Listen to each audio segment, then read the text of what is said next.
Hi, everybody. My name is Richard L'Esperance, and I go by the name of my man Richard. Welcome to A Better Lifestyle. Today, we're going to talk about real estate, and I have the pleasure to have Bronson Hill with me. He's doing some great stuff in the real estate industry, so he's pretty successful. So I think you guys are going to learn a lot. So please, Bronson, give us a brief resume of who you are in about 2 minutes, and we'll get started. All right, sounds great. Yeah, I'm excited to be here, Richard. So my background, I was actually in medical device sales. I did that. I've been going into hospitals and surgery for about 10 years, selling medical equipment and supplies to heart surgeons. It was very interesting. I enjoyed it, but I didn't like that I didn't have freedom over my time. And a lot of people that work in the medical profession have trouble taking vacations because it's especially in the U.S., it's a very much of a very busy job. There's a lot, of hours, not a lot of time off. And so I wanted to have more freedom over my time. And so, I was making a good salary. I thought, how can I replace my living expenses through real estate? And again, a lot of people that become wealthy or people that I saw that were, living in the lifestyle that I wanted were really had done real estate. So I basically had been doing single family rental for years, had it, and then developed a small single family portfolio.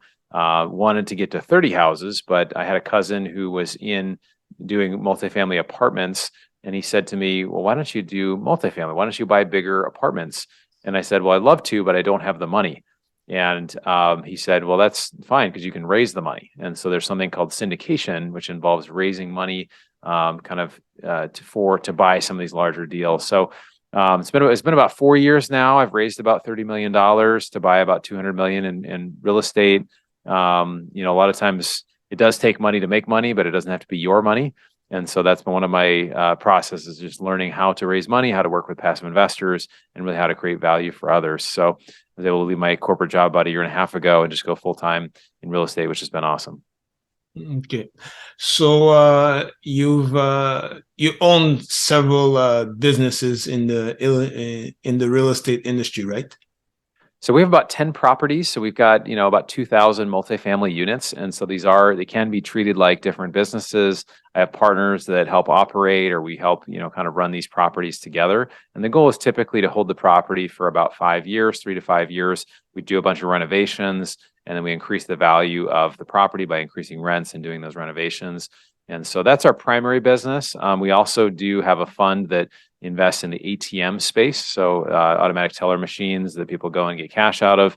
We're partnered with the fifth largest operator of ATMs in the U.S., and so we have a fund that allows retail investors to invest in that. And then we've got a car wash deal that we recently started as well, where we invest in so we have some different things that we're doing, just trying to create value for investors. And really, at the end of the day, the investment or the asset class is not as important as what it does for you. What are the tax benefits? What are the returns? How does it help you as an investor get closer to your goals?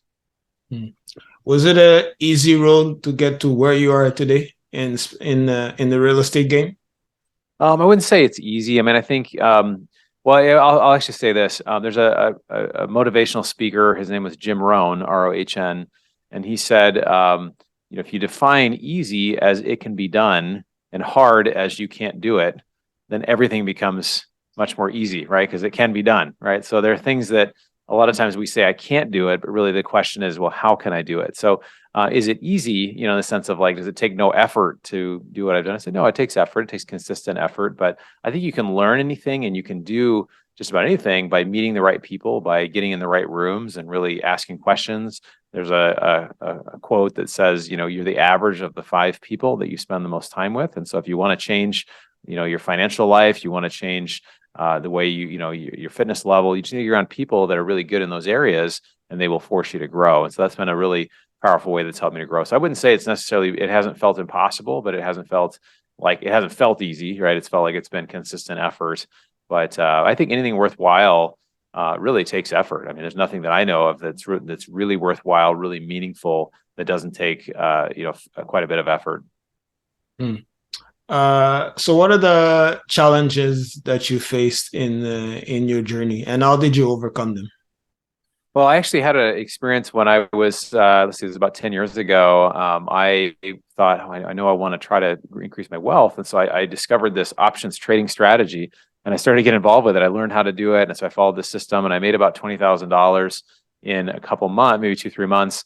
And then I had one day where I didn't do something right with the system and I ended up losing $70,000 in one day. And that was at the time, that was about, I had about a net worth of about 200,000. So that was like over a third of my net worth, right, in one day. And so just, you can imagine going through that and what would you do? You have something where you felt just a major setback, self-talk, you think, oh man, am I dumb or am I not following the system, whatever. But I learned is that, there's a lesson that can come out of everything.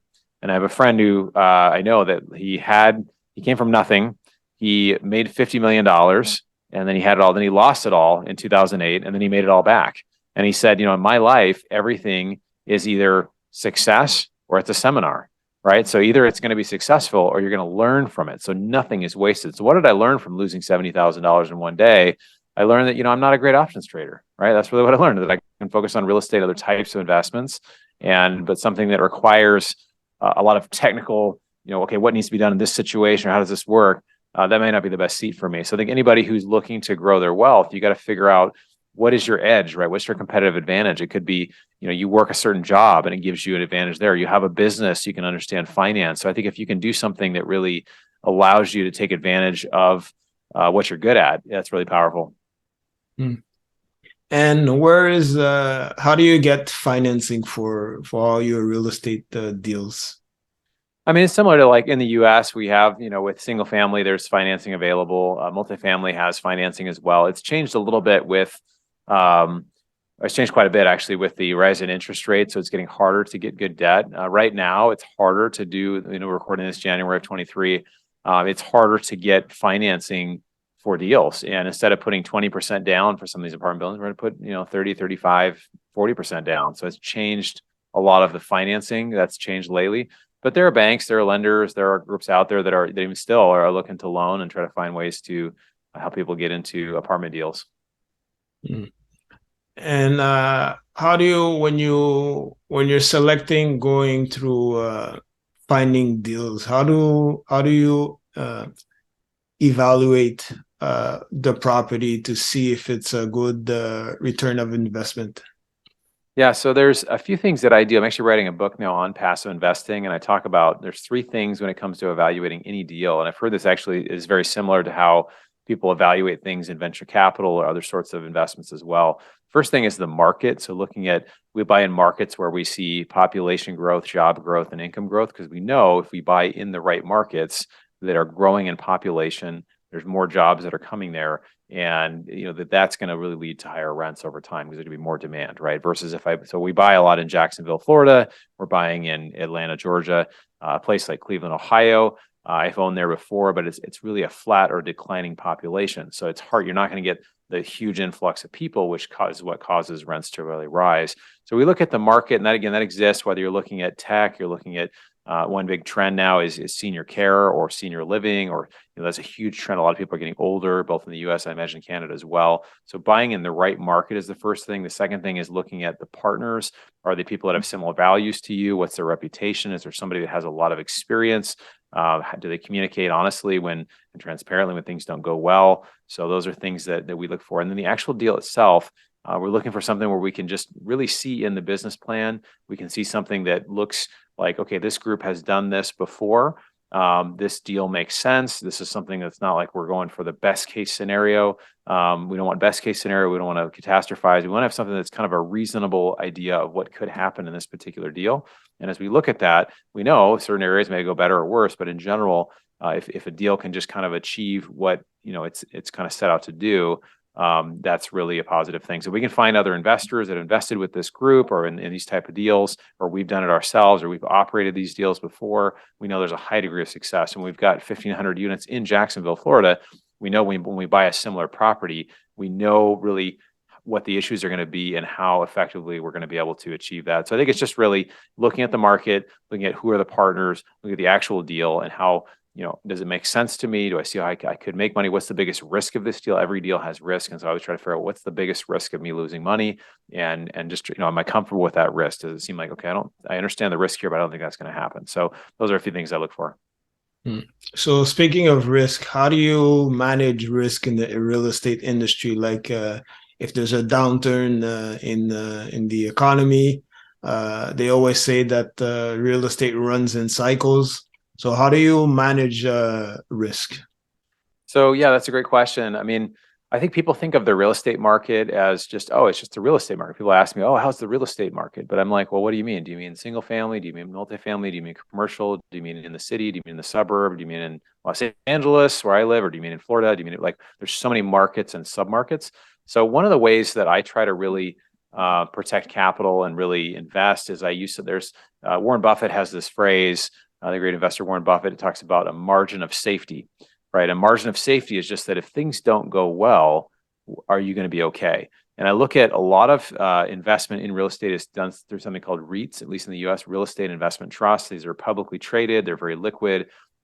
Basically, the challenge with it is they buy typically only the nicest, newest buildings or properties, whether it's commercial or apartments or different things. And the challenge with doing that is that that is the real estate market. So when the market goes up, those go up. When the market goes down, that goes down. There's no what we call value to add, right? So we're buying older apartments that are typically built in the 70s or 80s. We're going in, we're fixing them up. A common example of this is in Jacksonville. We're buying an apartment where it's 220 units, and basically it rents are $1,000. But after we do a $6,000 renovation per unit, we see the rent rise to about 1,500, right? So that's called forced appreciation. So there's two types of appreciation. One is called market appreciation. The real estate market goes up, you make money. The real estate market goes down, you lose money. Well, forced appreciation is different because it's saying that with renovated units in that property or in that area, this number already exists. 1,500 already exists in this property or in this area, and we're at 1,000. So all we have to do is do those renovations and we'll get to 1,500, right? So that is a huge increase in the value of the property. If the valuations don't change, if we renovated all of the available units, we can increase the value of the property by like 50%. So in that case, really the risk is, are we able to come in and are we effectively, do we know that we can renovate like 80% of those units within the next couple of years? I think the answer is yes. We've shown we've been able to do that. We've got a great team members. We've got a great construction crew. We're able to do all that. And so that, no matter what happens with interest rates, no matter what happens with, valuations and other things, as long as we can do those renovations, we're going to be just fine in that deal because we've added all this value. So it's very similar to if you look at a single family investor who does flips, right? You buy a dump that's in a great area and you go fix up the house. Well, it's going to be worth a lot more, right? So that's kind of what we're doing, but we're holding these properties for the long term. We're cash flowing while we're holding them. And we know that as long as we, do that, value add component, we put the forced appreciation in there, we know that the property is going to do just fine and be worth more. What are some tax advantages in the real estate? Yeah, so this is a good question. I think it's different in Canada than it is in the US. In the US, there's some incredible advantages. I'm sure there are some in Canada as well, but with real estate in the US, basically for money that's invested, there's something depreciation that comes through the investment. People can often defer or sometimes just continue to eliminate taxes through the investing and just by able to use this depreciation against the income from the property. So there's some really unique benefits that are tax benefits in the account in these particular deals. Also in the US, we have something called the real estate professional designation, which basically allows for some people to be able to, just almost eliminate taxes for people that are, real estate, full-time real estate investors or full-time real estate professionals. So again, I'm not giving anybody any tax advice, but there are some unique opportunities out there that really allow for great tax advantages. You also do, I believe, commercial real estate, right? So commercial is basically the broad area. At least in the U.S., we talk about commercial. So within commercial, you have warehouses, you've got multifamily apartments, you've got retail, you've got all kinds, strip centers, you got all these different things together. So commercial, are you talking about more like industrial or retail or warehouse or? No, I'm just saying if you're doing commercial real estate, do you do? Yeah. So multifamily would be a subset of commercial real estate. So when you get above, 20 or 30 units, typically that's considered commercial real estate. Okay. And that subsector would be multifamily. Yeah. Oh, okay. So what would be like the pros and cons of commercial real estate? Like if you really get into commercial. Well, I think it depends. I mean, it really depends, Richard. If somebody is a passive investor, if they're a high earner and they're looking to reduce taxes or grow their wealth passively. If somebody, and I always ask the question, as opposed to what, right? So, as opposed to the stock market, is it better to be in commercial real estate as opposed to single family investing? So, some other questions that kind of go with that. But I think for people in general, I think it's better to go larger than to go smaller. I think when you go to smaller housing, like single family, a lot of people I ask, and I work with a lot of passive investors, I asked this question. I said, well, if you have two rental houses, could you 10x your investing strategy? I mean, just from a time basis, could you do that? Either from money or time perspective. And a lot of people are like, oh my gosh, I can hardly manage the two now, or I have a property manager. I don't know if I go to 20. How would I even acquire that? Well, then that shows kind of a challenge of, really not being able to scale. And with commercial real estate, you can. A lot of very wealthy people, they did a study and they found that of people that had a net worth of over $10 million, 26% of, on average, 26% of the net worth of these individuals was in commercial real estate. So that means multifamily, it means apartments, it means, it could be warehouses or retail or other sorts of larger real estate. But it just gets much, much more efficient. If I have a single family house, or let's say I've got, 100 houses in an area, it's very inefficient, right? Because I've got 100 roofs, I've got 100 sets of plumbing. If I've got a person doing repairs, they've got to go from their office over here, they got to look at the part and they got to figure what it is, go to Home Depot and come back. If I have it all in one location, it's a much, much more efficient asset. You typically have very similar appliances, you got the same paint colors. Usually you get a discount on their time because they're full-time dedicated just to that one property. So I would say there's a reason why some of the wealthiest people in the world have the highest amount of their net worth in larger commercial real estate. Mm-hmm. What are some biggest lessons that you've learned in your journey? I think there's a lot of lessons. I mean, I think when it comes to investing and it comes to, how to grow wealth, Warren Buffett has this saying, and he says, unless you learn how to make money when you sleep, you'll work until you die. And so, when I reflect back on my time working with physicians, there's a couple of physicians that I know that made over $2 million a year, but they were working 70 or 80 hours a week. And I just realized that according to that definition, they weren't actually financially free, right? People think they want financial freedom, but really what they want is freedom of time.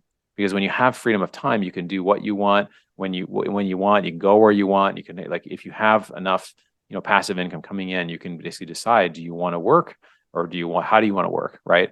So I think a big lesson for a lot of people is that even if you're a high earner, even if you have a business, even if you're making millions of dollars a year, is it really something that allows you to have your time back?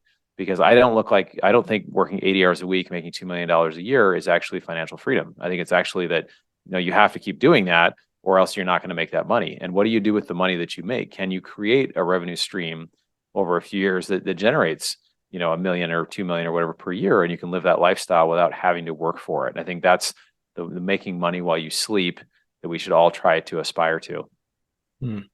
So if someone is in the real estate game right now and they want to scale up their game, what would you say to them and how would they do it? Yeah, so I would say, both in Canada and the US, there's some great conferences that exist. There's meetups that talk about real estate. I think, real estate is something that, a lot of people, they are familiar with because obviously all of us live in a house or an apartment somewhere. But I think, there's really two things that really get people to the next level. And to me, that's how I've 20x my net worth in the last 4 years is really through networking, getting in the right rooms, talking with people, asking questions, finding out what people have been successful. And this, involves, like I mentioned, meetups. It could be conferences that talk about real estate or other forms of investing.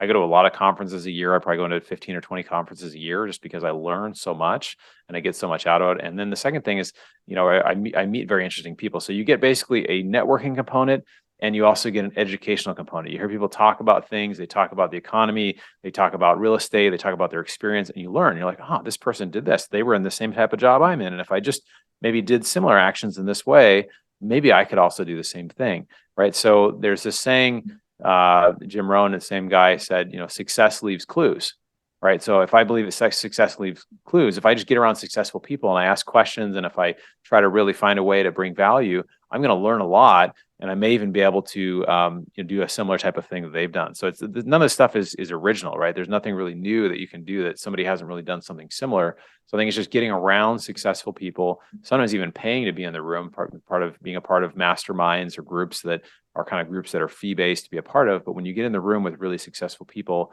you can't help but have a perspective change, and you'll learn a lot, which I found to be really powerful. Mm. So if someone is not in the real estate game but are thinking about it, what would you say to them?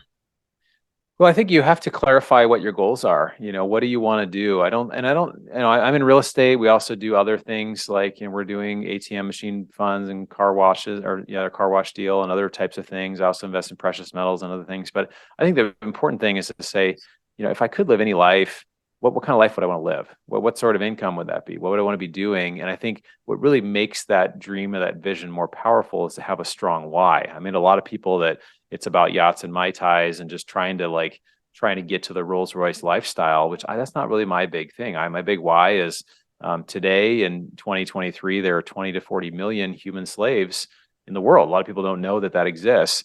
And my big why to, become financially free is to help try to end that and try to stop that. And so that's my big why. And so when I go around, I keep that in mind. I also want to be a great dad. I want to be available with my daughter. I also love traveling. So, these are things that are really important to me, and I have values that are from there. So if you have a value set and you're like, hey, I really want to be here because it will allow me to really be able to give and be able to, have more time and really be able to impact in a way that's really powerful, then it can create a real sense of purpose around that. And then when you're doing it, people will see that, oh, this person's not just doing it because they just want to be rich. Like, they're not just doing it because they're selfish or they want to have stuff. They're actually saying, how can I also impact the world? So I would say for anybody who's looking to, whether it's, growing their wealth through real estate or some other method, is just say, well, what's the reason I want that? What's the why? And once you get that clarified, it will really make it much easier for you to, find a way forward in that.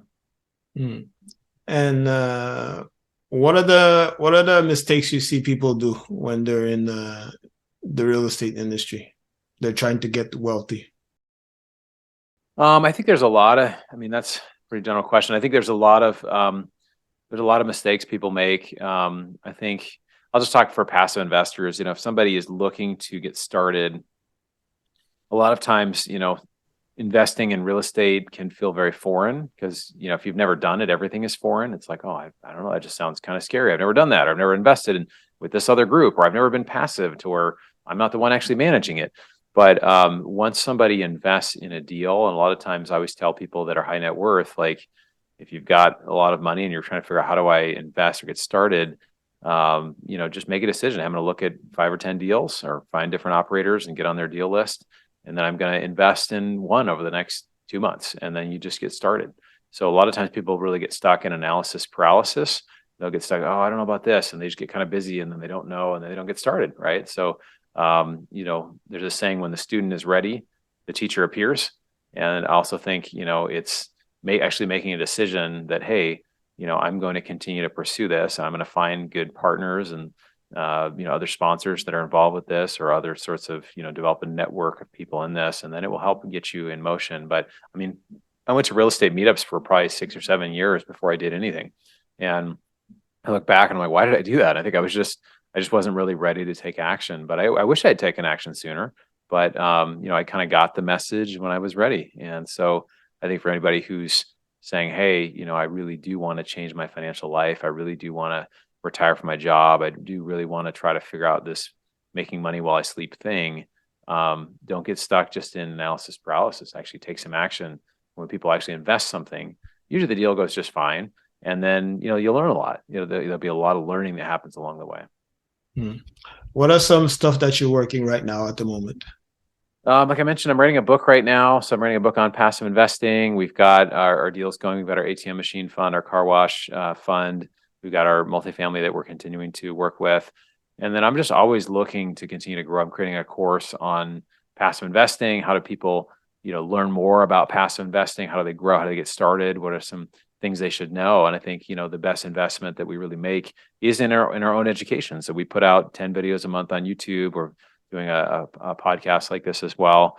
And so we're, continually trying to put out information and add value to the community, because a lot of people just really need help. They don't know how to get there. And I think if you can just try to help, add some value and help people on their journey, it really is powerful.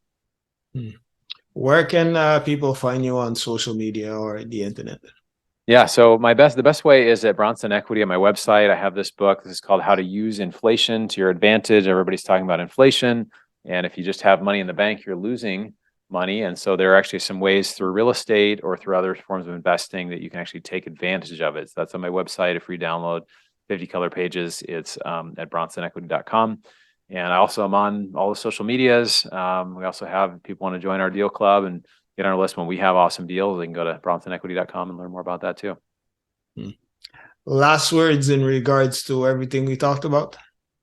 No, this has been good. I think, for anybody who is interested in learning more, Tony Robbins has this quote. He says, "It's in your moments of decision that your destiny is shaped." So until you make a decision that you want to change your life and become wealthy, or you want to be somebody who makes a difference in the world, it won't change. And to me, I remember making a decision that, okay, within 2-3 years, I'm going to leave my job and I'm going to have replaced my income, not my income, but my living expenses with passive income.